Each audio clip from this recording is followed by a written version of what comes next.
Aujourd'hui, on va parler de la première prémolaire, dent stratégique ou sacrifiée. Les explications concernant cette journée, ça sera Christine Romagna qui vous les donnera. Je lui donnerai la parole ensuite.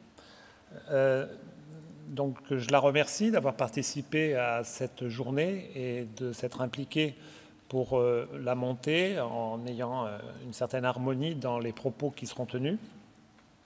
Je ne refais pas l'historique de la façon dont cette journée a été pensée, mais peut-être qu'elle le fera. Je remercie au passage également le groupe de travail où sont intervenus Florence Roussari et également Charlie Coho, qui malheureusement ne sont pas là. Dans tous les cas, je suis certain que Charlie ne sera pas là. Vous le connaissez, c'était par rapport à l'occlusion. C'est lui qui nous a un petit peu aiguillés sur les directions qu'on a prises. Donc, je vais vous parler également du futur de la SOP, de l'activité prochaine. Aujourd'hui, vous n'avez pas eu de livret qui vous a été remis parce que les documents nous sont arrivés un petit peu tard pour certains. Et donc, vous avez un QR code qui vous permettra de télécharger ce livret. Évidemment, vous ne pourrez pas écrire dessus, hein, comme habituellement vous pouvez le faire, mais vous aurez quand même cette référence. Et puis, je vous rappelle également que cette journée, comme les autres journées, est filmée et que vous avez des comptes rendus sous forme de replay auxquels vous allez avoir accès pendant un an si vous êtes membre, et vous êtes membre à partir du moment où vous avez participé à une journée. Donc ceux qui n'ont pas pu, pour une raison ou une autre, assister à une journée qui les aurait intéressés, ils pourront aller regarder cela. Vous verrez que les replays qu'on a sont maintenant très animés et que le fait que l'orateur parle à une salle change complètement de tout ce qui peut être Zoom, où on a un conférencier qui s'adresse à un ordinateur. Donc l'activité de la SOP, la prochaine journée, ce sera donc une journée qui sera au mois d'octobre, et ça sera donc le 13 octobre. On réenvisagera notre approche du sourire.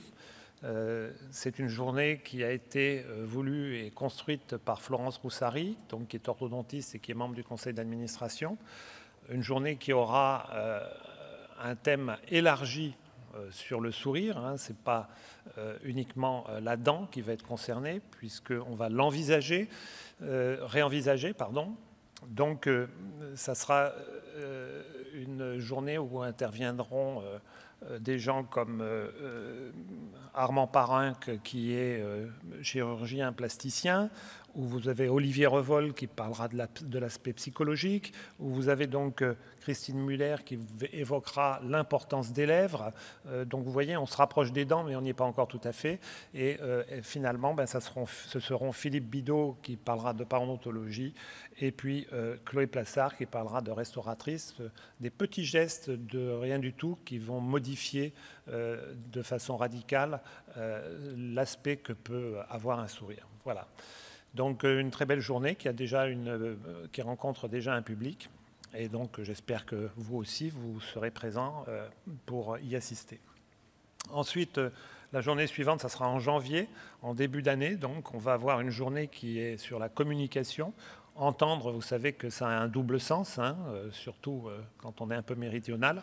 On entend et on comprend au travers de ce mot-là. Donc entendre, comprendre et se faire entendre et de se faire comprendre pour aussi bien dans la relation qui sera établie avec nos patients que dans la relation qui s'établit au sein de l'équipe. Et on sait tous que l'on rencontre parfois des difficultés dans cette façon de communiquer que l'on a. Ah, Florence nous arrive là. Bonjour Florence. J'ai fait la présentation de ta journée, mais si tu veux en dire un petit peu plus, ça sera avec plaisir. Voilà, donc la journée tournera après sur ces deux aspects de la communication, avec des gens qui sont des professionnels de la communication, comme Laurent Collineau, qui a écrit autour de cette chose. Et puis, on aura quelque chose de très, très interactif avec l'intervention de Mathias Reznik et de Sébastien Django. Et donc, ensuite, on en viendra effectivement au problème de l'utilisation de DSD. Est-ce que vraiment c'est utile ou pas? Dans quelle mesure? Est-ce qu'on peut relativiser l'importance et quels sont les intérêts et peut-être aussi les inconvénients? Voilà. Et ensuite, en mars, on aura une journée sur le MIH. Le MIH deviendra grand. Qu'est-ce que ça veut dire? Ça veut dire que ces patients qui, jeunes, ont été traités pour le MIH, maintenant vont rentrer dans la catégorie d'âge que vous recevrez dans vos cabinets, puisque en omnipratique. Et puis, nous avons nos 14 cycles. Et donc là, je ne vais pas décliner tous les cycles. Simplement, bon, vous savez qu'on fait de la transmission, de l'éducation thérapeutique. On fait aussi du CONBIM, la transition numérique. Il y a un cycle de laser, la parodontologie, bien sûr.